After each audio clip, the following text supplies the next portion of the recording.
yang namanya tukang sayur itu masih sedikit gaptek. Akhirnya pas ketika kita update foto di Shopee itu ada orang yang order, tapi kita nggak tahu gitu. Berbisnis itu kita tanamkan yang pertama itu kita harus siap gagal dulu. Betul. Nggak ada yang namanya bisnis pertama itu sukses. Walaupun dia tahu ini nih sayuran, karena rasanya udah berubah. Gitu. Akhirnya alhamdulillah sekarang suka dengan sayuran. Alhamdulillah.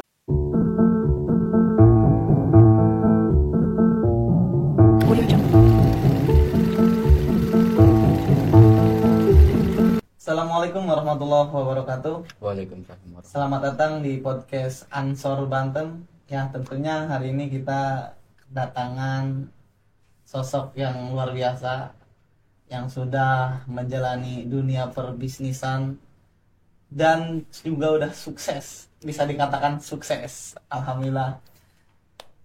Kang, mungkin silakan perkenalkan terlebih dahulu.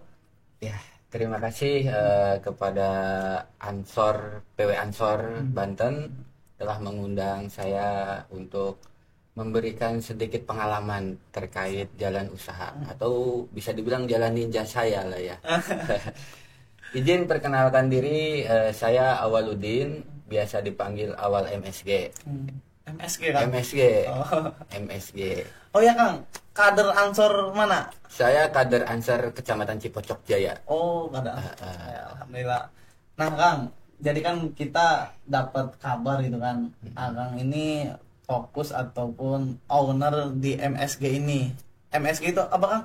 MSG itu singkatan Ya. Mamang Sayur Group. Mamang Sayur Group. Ini punya nama ya, MSG. Iya, betul. Jadi nanti setahun 2 tahun kemudian bakal mendunia. Amin. Amin ya rabbal alamin. Nah, Kang, penonton nih udah nggak sabar pengen tahu MSG atau Mamang Sayur Group ini kayak gimana sih bisnisnya, Kang? Nah, sebenarnya MSG itu bergerak di bidang sayuran. Cuma kita nggak terfokus kepada sayuran saja gitu tuh, karena sebenarnya kita membuat nama MSG itu kayak semacam ada makna yang tertentu gitu. Apa itu, Kang? Jadi kalau dari katanya itu Mamang Sayur dan Grup, dan Mamangnya itu biasa kalau di Banten itu identik panggilan seorang kiai kepada santrinya gitu. Iya. Terus kalau sayurnya itu singkatan sebenarnya, Kang. Oh, itu ada singkatan. Nah, jadi sayurnya itu santri yang mujur. Wah. Jadi alhamdulillah karena basic saya dari pesantren gitu tuh, yang alhamdulillah sekarang bergerak di bidang usaha sayuran gitu. Nah, Kang, dari sekian banyaknya usaha kan, nah kenapa Kang awal ini memilih untuk berbisnis sayuran itu, Kang? Nah, salah satunya kenapa saya memilih jalan ninja berjualan sayur ya, atau berbisnis sayur, karena salah satunya sayuran itu kebutuhan pokok. Terus yang kedua itu karena basic dari orang tua saya, terus dari kakek saya juga, dari pertama itu jualan sayur juga. Jadi turun menurun saya yang melanjutkannya. Cuma kalau bapak waktu itu standby ya, ngelapak disebutnya di pasar induk. Kalau saya sekarang ngelapak gitu tuh. Terus ingin melebarkan sayap di dunia supplier sayur ya gitu. Gitu, Bang. Nah, Kang, ini nih saya juga dengar ada fakta menarik nih dari MSG ini. Katanya kolaborasi atau kerjasama juga sama hotel-hotel ternama di Serang nih, Kang. Nah, itu gimana caranya itu, Kang? Sebenarnya itu sih bukan kolaborasi ya namanya. Gimana, Kang? Itu tuh kita sebut kayak semacam customer kita. Oh, customer. Iya, customer. Jadi belinya di ini di apa namanya MSG ini. Di MSG. Oh. Jadi awalnya sih memang kita fokus di penjual biasa lah ya, mangkal gitu. Karena seiring perkembangannya zaman, terus saya lihat juga orang-orang saat ini itu sedikit kayak semacam repot kalau setiap hari harus pergi ke pasar, ya. Dimana pasar itu kan becek, terus bau, Panas belum kan ya. Ya akhirnya ada salah satu mitra kita dari salah satu pegawai hotel bisa nggak katanya dari pasar ini dikirim ke hotel. Heeh. Nah kebetulan kata saya sangat bisa. Nah, dari situlah baru kita punya ini, oh ini kayaknya prospek juga katanya. Dari situ saya setelah mencoba ke situ, ke hotel itu, akhirnya dari pintu ke pintu saya Heeh. jadi memasarkan produk MSG ini. Tar Kang, tapi itu wasilah lah, ibaratnya wasilah bisa masuk lah. Betul. Oh. Jadi emang kita tanpa tanpa ada marketing sih waktu itu. Jadi berjalan sendirinya aja secara alamiah gitu. Jadi timbul ketika dagangan saya diminta untuk dikirim langsung ke perusahaan, timbullah inspirasi gitu tuh. Wah kayaknya kalau jadi supplier menguntungkan gitu tuh saya pikir. Nah, kalau misalkan tentunya kan ini rada berkualitas nih, harus harus menjaga nama juga. Betul. Kalau misalkan ngasih atau nyuplai barang ke hotel kayak gitu kan, ke kafe. Nah, untuk menjaga biar kualitasnya ini tetap bagus, apalagi kan sayuran itu apa ya, barang yang mudah layu, mudah Betul, basi gitu busuk Kang, juga. yang mudah busuk lah. Nah, itu kayak gimana itu Kang? Jadi memang kita punya kayak semacam tagline di MSG itu. Tagline MSG itu quality is our the priority. Wah, luar biasa ini. Jadi ada bahasa. Iya. Luar Jadi biasa. memang kualitas itu prioritas utama kita. Ah, Makanya betul. alhamdulillah produk kita bisa diterima dan dipercaya dari kepada pihak hotel dan kafe di Kota Serang. Jadi untuk menjaga kualitas itu ya jelas kita kayak semacam harus memenuhi kriteria yang diharapkan dari hotel. Terus kita juga harus punya kayak semacam sortir. Jadi kita bukan hanya sekali sortir dalam menyuplai barang itu, kurang lebih 3 kali sortir gitu itu Pak. Jadi sortir pertama karena barang kita juga sebagian dari petani, kita sortir tuh dari petani itu kayak masih kotor lah kan gitu, terus ada yang ukurannya gede kecil gitu tuh. Kita sortir, terus setelah mau dikirimkan kita juga sortir ulang gitu tuh. Setelah dikirimkan ke tempatnya itu juga ada proses sortirasi Sortir juga lagi. dari pihak kita, dari pihak kita dan pihak hotelnya gitu ataupun kafenya gitu. Jadi harus benar-benar. Jadi benar-benar terkait masalah sortiran itu tuh benar-benar kita menjaga karena menjaga kualitas Iya ya. benar. Apalagi kan udah saling percaya gitu kan, Betul. jangan sampai Jangan inilah. sampai mengecewakan gitu. Betul. Nah, untuk sayurnya sendiri Kang, apakah MSG ini ngambil dari petani-petani lokal ataukah emang punya kebunnya gitu Kang? Nah, alhamdulillah kalau dulu kita mulai itu kan dari tahun 2014 kalau nggak salah. Kita mulai kalau jualan di pasar induknya semenjak saya sekolah SMA sih ya, ikut bantu orang tua gitu tuh. Tapi fokus untuk menjadi ngirim-ngirim barang ataupun nyuplai itu di tahun 2014. Udah lama juga ya? Lama. Dulu kita pakai dari petani lokal, petani sekitar, terus sebagian dari tengkulak juga. Oh, ada juga. Karena waktu itu petani lokal kita masih keterbatasan panen lah ya gitu tuh, nggak memenuhi kebutuhan. Tapi alhamdulillah seiring berjalannya waktu kita juga alhamdulillah sudah membuka perkebunan sendiri. Oh, alhamdulillah udah ada ya. Jadi kita juga buka kayak semacam kelompok tani sahabat Mamang Sayur. Wah, luar biasa ini ya. Sampai ada kelompoknya. Kelompok tani.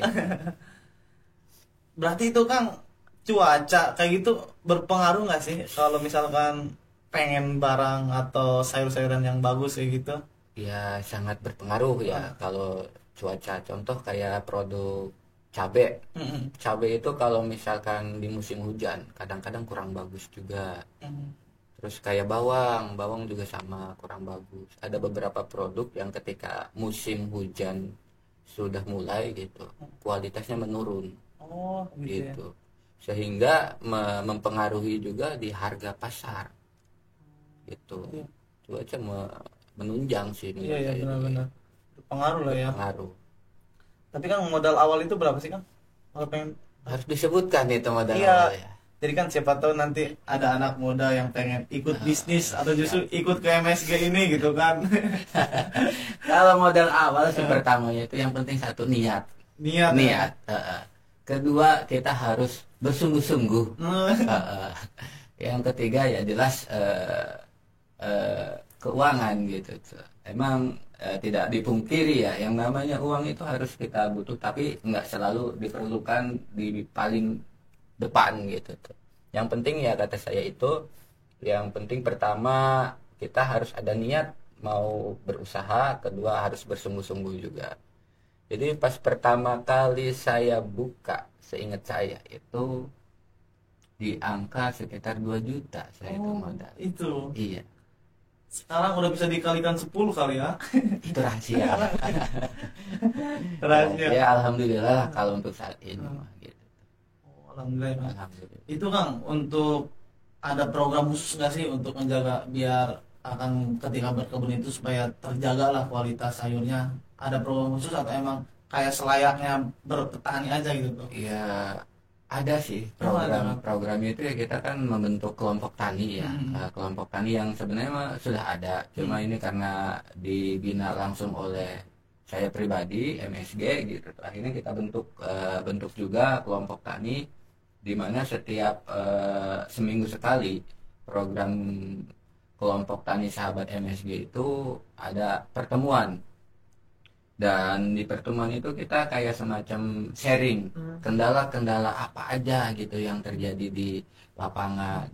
Jadi itu kan terdiri dari petani cabai, timun, jagung, dan lain-lain lah ya. Nah, namanya kelompok tani nggak satu komoditas gitu tuh. Jadi bermacam-macam petani sengaja juga gitu tuh. Kita supaya enak gitu kan. Nah, karena dari petani jagung juga kan ada kendalanya masing-masing soal di kayak hama, gimana caranya menanganin hama, terus supaya panen nggak gagal, terus menghadapi cuaca yang tidak menentu itu kayak gimana supaya hasil panennya itu bagus gitu. Makanya sering juga kadang-kadang kita hadirkan juga dari kayak semacam distributor pupuk gitu. Jadi untuk menjelaskan bahwasan ini loh, di tanah ini pupuk ini yang cocok gitu tuh. Karena setiap tanah itu kan beda-beda cuacanya ataupun beda-beda kayak semacam kadar tanah lah disebutnya ya. Nah, kadang-kadang kita datengin juga itu dari distributor tanah lah gitu. Distributor pupuk. Oh iya, iya. Biar kualitasnya tetap Ya, terjaga biar gitu ya. kualitasnya tetap terjaga juga. Intinya kita program kita itu sharing lah, yang dimana diagendakannya seminggu sekali. Nah Kang, di era modernisasi nih Kang nih, tentunya kan harus pinter-pinter berinovasi nih Kang. Nah, Betul. ya Akang ini udah kayak ngejual di platform kayak online Tokopedia atau Shopee atau mungkin toko online lainnya lah. Udah masuk ke ranah itu nggak Kang? Pernah saya coba itu, waktu itu saya masukkan di Shopee, karena emang tukang sayur ya, yang namanya tukang sayur itu masih sedikit gaptek. Akhirnya pas ketika kita update foto di Shopee itu ada orang yang order tapi kita nggak tahu gitu. Jadi dari situ kendalanya kita itu. Terus pernah juga kita bikin aplikasi online yang kayak Shopee juga gitu tuh, sama juga terkendalanya itu di antara ibu-ibunya juga sebagian masih ada yang gaptek. Oh gitu. Gitu. Jadi akhirnya saya pikir lebih repot kayaknya. Akhirnya udahlah sementara kita fokus offline kayak gitu. Paling kayak kalau ada yang pengen dikirim melalui WhatsApp paling gitu, ataupun IG, Facebook kita udah ada. Oh, ya mudah-mudahan nanti bisa dikembangkan lah ya Kang. Amin, amin, amin. Bisa ke ranah sosial media juga. Karena itu cepet juga Kang. Biasanya media itu cepet lah. Ya, Jadi nggak cuma wilayah Banten, nanti kan dari luar Banten pun tahu, kemudian kan order kita. Nah Kang, tapi saya belum tahu nih Kang, kayak kerja sama hotelnya itu apakah ada MOU atau emang biasa aja gitu Kang? Atau kayak gimana itu Kang? nah kalau untuk di hotel kita ada kayak namanya MOU ya, kontrak disebutnya. Oh ada ya Ada kontrak. kontraknya itu di situ berisikan ya intinya yang namanya kita penyedia jasa disebutnya itu. Barang yang dipesen itu gimana caranya harus ada gitu. Itu yang pertama. Yang kedua terkait masalah payment. Karena di hotel itu untuk pembayaran itu maksimal di 1 bulan sekali, makanya di situ dijelaskan terkait masalah paymentnya itu bisa dibayarkan sebulan sekali. Terus terkait kualitas juga kita itu harus ditekankan untuk menjaga kualitasnya supaya tetap segar. Terus masalah pengiriman juga misalkan dari hotel minta dikirim jam 6 pagi, itu gimana caranya harus nyampe jam 6 pagi gitu. Jadi benar-benar kita itu penuh komitmen lah ya kalau untuk di hotel. Tapi kalau untuk MOU di kafe-kafe sejauh ini kayaknya belum sih. Kalau di kafe mah berjalan apa adanya aja gitu. Emang Kang, selain di kafe di apa aja sih nyuplainya itu? Kita itu kayak di Horeca kita sebutnya, hotel, restoran, kafe, catering gitu. Alhamdulillah saat ini kita dipercaya di program strategis nasional Presiden, Badan Gizi Nasional, MBG itu Kang. MBG. Oh. Alhamdulillah Alhamdulillah ya. bulan April itu kita sudah mulai nyuplai di dapur gizi. Lokasinya di Kota Serang lah ya. Oh, saya rasa Kang ini udah lumayan menarik nih untuk main-main ranah lokal nih. Betul. Pernah nyoba nggak sih Kang ke ranah lintas negara, artinya nge-export gitu Kang? Pernah nggak? Nah, waktu itu pernah juga sih ya, ada buyer gitu tiba-tiba ngechat ke saya dengan bahasa Inggris. Oh, bahasa Inggris Kang? Gimana itu Kang? Karena saya itu pendidikannya namanya tukang sayur, mohon maklum, jadi pendidikannya itu kurang gitu tuh. Nah, saya nggak ngerti bahasa Inggris apa. Akhirnya karena ini zaman modern, saya pikir di Google itu ada Google Translate. Iya ya. betul. Ketika saya translate, oh intinya dia pengen order gitu tuh. Dan yang saya anehin produknya itu di luar nalar. Apa Kang? Yang dia pengen order itu kedebong pisang. Kedebong pisang? Kedebong pisang. Waktu itu lokasinya kurang lebih kalau nggak salah apa di Filipina apa di Jepang gitu tuh. Yang chatting saya itu from Jepang apa itu gitu. Saya lupa. Nah, saya bingung ya.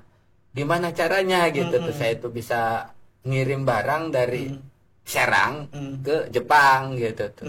Akhirnya saya tanya itu harus melalui bea cukai dan lain-lain. Nah, sedangkan kita juga kan terkendala di kayak semacam perizinan waktu Ya, itu. betul. Kita kan belum punya juga perizinan dan repot. Sedangkan yang namanya buyer pengennya kan cepat-cepat. Iya. Nah, dan mudah-mudahan ya harapan saya gitu tuh. Barangkali dari Ansor ini bisa menjembatani, syukur-syukur gitu tuh. Karena sejauh ini kita juga setahun sekali lah biasanya gitu. Sering nitip produk kita untuk dipasarkan di luar negeri. Karena om saya itu kan kerja di Qatar. Oh, ada. Jadi setiap kadang dia pulang itu dia pasti ambil barang saya, kayak produknya itu kayak jengkol, ikan teri, lele, terus sayurannya juga gitu. Dan ternyata emang orang luar itu suka dengan produk kita gitu. Iya betul. Oh, mungkin nanti ketua ini yang perlu diperhatikan ya. Betul. Mudah-mudahan bisa nanti lah Betul. main lintas negara atau nge-export. Nah, Kang, tentunya setiap proses ada jatah gagalnya gitu, Kang, atau mungkin kerugian. Nah, sejauh ini yang MSG ini, Kang, apa sih pengalaman kerugian atau apa namanya tadi? Gagal. Pengalaman gagal ya, betul. Sebelum saya menceritakan pengalaman gagal, boleh saya bakar rokok dulu kan? Boleh, ya? Kang. Sambil santai aja. Iya, karena menceritakan kegagalan itu kayak semacam nostalgia yang menurut saya sangat pahit lah. Pahit ya, Kang? Iya, Cuma berbuah manis. berbuah manis. Ya kadang kan harus gagal dulu ya Kang. Jadi Ya. setelah gagal kita tahu lah Betul. mana yang benar. Makanya saya teringat dengan kata-kata motivator dari para pengusaha yang udah sukses. Bahwasanya berbisnis itu kita tanamkan yang pertama itu kita harus siap gagal dulu. Betul. Nggak ada yang namanya bisnis pertama itu sukses. Iya. Iya. makanya ya menurut saya wajar gitu tuh. Setiap pelaku usaha ataupun bisnismen itu sering kegagalan, apalagi yang saya alami gitu tuh. Cuma sejauh ini saya anggap kegagalan itu menjadi buat guru lah atau pengalaman gitu tuh. Sehingga alhamdulillah MSG sejauh ini sudah sedikit membaik lah. Alhamdulillah. Jadi waktu itu pernah sih kegagalan saya itu di bidang penyuplaian waktu itu.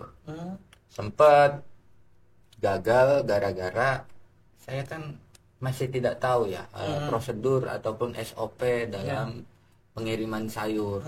Karena saya basicnya di pasar induk, namanya kita jualan sayur di pasar gitu.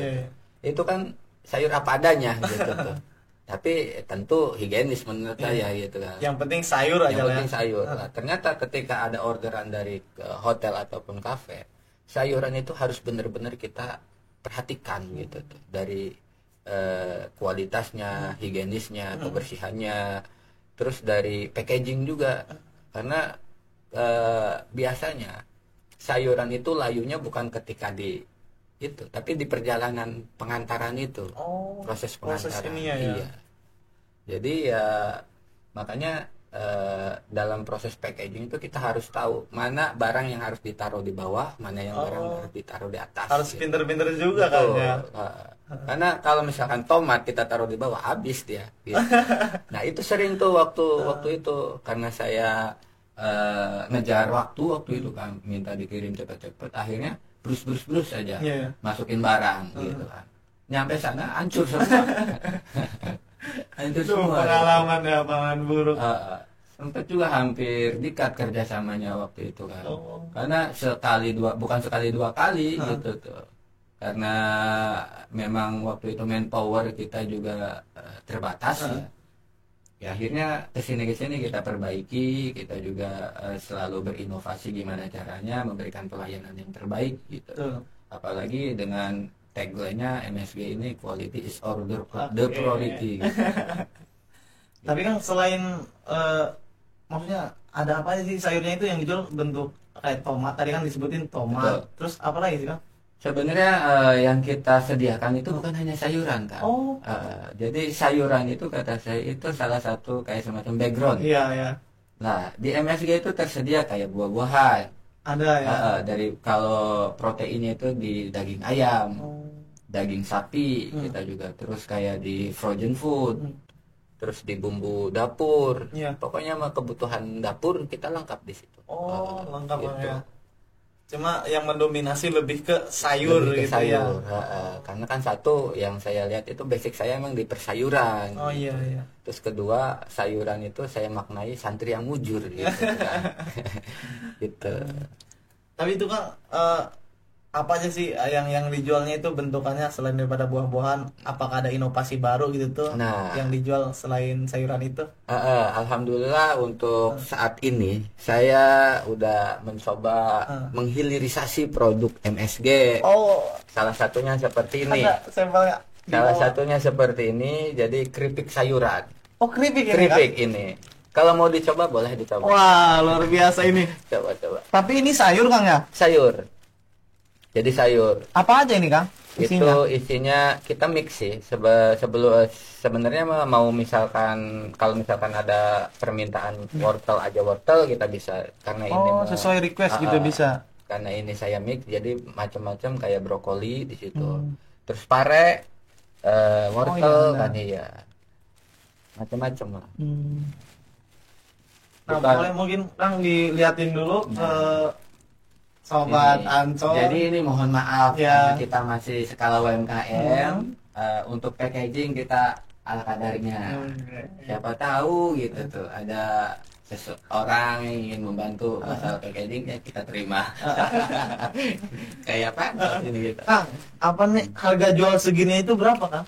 Harga jual segini itu sebenarnya ini ada di berat sekitar 250 gram. Ini di harga 5.000 rupiah. Jadi cocok nih yang nggak suka sayuran tapi dikemasnya kayak gini gitu ya. Betul. Di open kan ya? Di open. Di open. Di open. Jadi ini sebenarnya terinspirasi dari anak saya. Karena yang namanya anak kecil itu nggak suka sayuran. Sama sayuran, Nah, ada aja iya. tugas orang tua itu gimana caranya anak kita terpenuhi gizinya. Betul. Nah, gitu. Makanya saya pikir-pikir, ya akhirnya kita mencoba buat keripik karena anak-anak itu kan suka yang gurih-gurih. Gitu. Akhirnya kita cobakan buat keripik, walaupun dia tahu ini nih sayuran, karena rasanya udah berubah. Gitu. Akhirnya alhamdulillah sekarang suka dengan sayuran. Alhamdulillah. Jadi pinter juga ini ya, cara ini ya. Ya.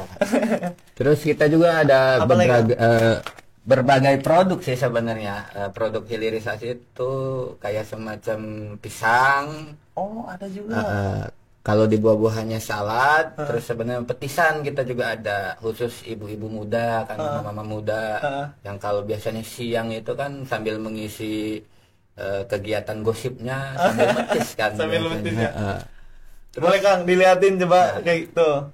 Ini salah satu produk hilirisasi, bener nggak sih kata-kata saya hilirisasi itu ya? Apa inovasi ya? Ini namanya apa Kang? Ini namanya pisang fresh. Fresh. Oh. Kalau yang sering saya kenal ini sale. Gitu. Sale lah ya. Oh, sale ya. Sale. Nah, untuk harga jualnya berapa Kang? Kalau di pisang ini harga jualnya 10.000. Oh, 10.000. Kenapa 10.000? Karena ya melalui proses yang sangat sedikit rumit lah ya. Oh iya. Tapi sebenarnya nggak rumit-rumit amat sih. Cuma butuh import ya. Iya. Selain itu apa lagi Kang? Selain Tadi itu kita itu? juga ada salad buah. Salad buah mah udah lumrah mungkin ya. Ya, teman-teman Cuma- juga tahu mungkin. Cuma bedanya ini ada stiker MSG Oh, gitu. Jadi luar biasa. kualitasnya insya Allah udah kita jamin. Dan sebentar lagi kita akan tampil produk halalnya gitu. Belum sih, belum. Terus kedepannya kita juga mau berinovasi di bidang minuman kesehatan. Minuman kesehatan dari MSG itu rencana kayak semacam kunyit asam. Itu kan supaya menjaga imunitas tubuh kita gitu tuh. Pengennya sih kedepannya sih kita mau meluncurkan itu. Ya, mudah-mudahan bisa terrealisasikan Amin, ya, Kang, ya. amin. Nah Kang, kalau kita bicara 3 atau sampai 5 tahun ke depan kira-kira visi MSG ini kayak gimana Kang? Kalau bicara harapan ya, Iya. itu emang tinggi sebenarnya harapan. Ya, ke 5 ataupun 3 tahun ke depan harapan kita sih bisa membuka kayak semacam outlet F&B sendiri sih. Ataupun Oh, outlet. sejauh ini belum ada Kang ya? Belum, Outlet. belum. Kita cuma ada outletnya itu di kayak produk masih mentahannya gitu tuh. Jadi kedepannya kita juga pengen punya kafe kesehatan juga, kafe kesehatan. Dan saya yakin ini sangat prospek ya, karena saya lihat anak muda zaman sekarang itu suka mengkonsumsi yang manis-manis gitu. Dimana biasanya yang manis-manis itu tidak baik untuk tubuh gitu. Apalagi saya menyadari kata ibu saya juga kalau dipandang-pandang manis gitu. Benar, emang ibu mah selalu manis. Nah, jadi emang akhirnya terpikirkan menurut saya apa kita bikin untuk mendefend tubuh kita sehingga ketika kita banyak mengkonsumsi kayak manis-manisan gitu tuh untuk mendetoknya itu dengan cara minum minuman kesehatan dari produk kita gitu. Ya, ini mungkin Kang khawatir ada sahabat podcast Ansor Banten pengen ikut usaha juga nih Ya. Kang, atau mungkin caranya kayak gimana tuh Kang? Untuk menjadi pengusaha ataupun terjun di bidang usaha. Ya, betul. Pertama sih yang harus kita dahulukan itu produk knowledge dulu gitu tuh. Artinya kita mau bergerak di bidang apa usahanya nih gitu tuh. Kita harus ketahui dulu produknya seperti apa gitu tuh. Yang pertama itu. Yang kedua juga ya tentu nggak bisa dihilangkan juga dengan niat dan kemauan yang sangat tinggi. Karena kalau misalkan kita berpikir hanya angan-angan ataupun yang ada kayak harapan doang, nggak bakalan bergerak usaha ini gitu.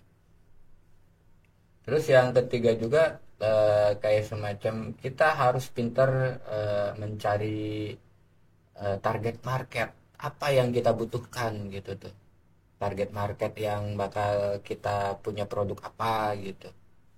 Nah Kang, kan berbicara sayuran kan tentunya itu barang-barang yang mudah basi itu Kang.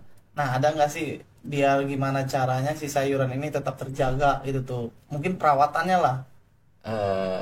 Untuk perawatan sih saya kira nggak ada ya kalau di sayuran. Jadi sepengetahuan saya sejauh ini sayuran itu kayak semacam tomat cabe itu bisa kuat di waktu 3 hari lah. Oh kuat itu. Kuat di waktu 3 hari. Tapi kalau kita mau ekspor gitu, itu soalnya sedikit pengalaman sih ya. Iya ya. Kalau kita mau ekspor ya tentu kita harus ditambahkan cairan khusus. Oh, Jadi seperti pengawetan tapi pengawet yang alami. kayak gimana Kang? Biasanya kalau kita punya pengawet alami tersendiri namanya Citasil. Citasil. Karena proses ekspor itu membutuhkan waktu yang lama kurang lebih 1 minggu, kita perlu itu kayak tomat kita harus semprot Oh. gitu tuh pengawet alami. Tapi nggak berbahaya kan ya? Enggak berbahaya sih. Waktu itu juga sempat saya coba. Intinya sama produk MSG itu biasanya saya pasarkan ketika saya udah coba dulu gitu. Jadi alhamdulillah sampai saat ini saya masih hidup lah gitu. Oh, alhamdulillah. Masih sehat ya, alhamdulillah. Terus kalau kayak kentang atau bawang itu justru lebih lama hidupnya lah gitu, Iya, iya. ataupun segarnya. Kalau bawang kan di 1 bulan Oh, masih kuat itu masih ya. kuat. Tapi ya kalau cabai, cengkeh, tomat, sayuran kayak bayam dan lain-lain itu kalau bayam bahkan di 1,5 hari 2 hari lah bayam itu udah layu. Makanya kalau bayam kalau kita jual di warung-warung yang mangkal ataupun di pinggir jalan itu biasanya kita taruh sayuran tapi di bawahnya ada airnya itu di ember gitu. Itu aja sih kalau perawatan sayur. Iya, betul. Karena memang kualitas itu diutamakan ya, Betul. Oh diprioritaskan. ya, satu kan. lagi terkait menjaga kualitas sayur. Yang namanya kita beli di pasar ataupun di petani kan ada juga ya digabung sama yang busuk-busuk. Lah itu harus dipisahkan Oh itu, karena cepat nular itu. biar nggak terkontaminasi gitu Dan ya. nggak terkontaminasi. Jadi makanya perlu kata saya penting juga itu proses sortir itu iya. untuk menjaga kesegaran supaya lebih tahan lama, terus menjaga kualitas. Di sisi lain juga kan gimana caranya kita juga memuaskan pelanggan dengan Iya, produk kita betul. gitu tuh. Jangan sampai yang busuk kita pajang gitu tuh. Itu kan kalau dilihat juga nggak nyaman. Betul kan. Nah itu sobat podcast Ansor Banten, nggak kerasa kita menceritakan pengalaman dari awal sampai akhir, dan saya rasa ini kehitung Kang Awal ini sudah sukses menjalankan Amin. bisnis. Amin. Dan mudah-mudahan setelah podcast ini jaringan atau aksesnya lebih jauh atau lebih luas lagi Kang. Amin ya rabbal Amin. alamin. Nah mungkin itu aja, kurang lebihnya mohon maaf. Saya Hasan Munadi, see you next time. Jangan lupa like, comment, and subscribe. Assalamualaikum warahmatullahi wabarakatuh. Waalaikumsalam warahmatullahi wabarakatuh.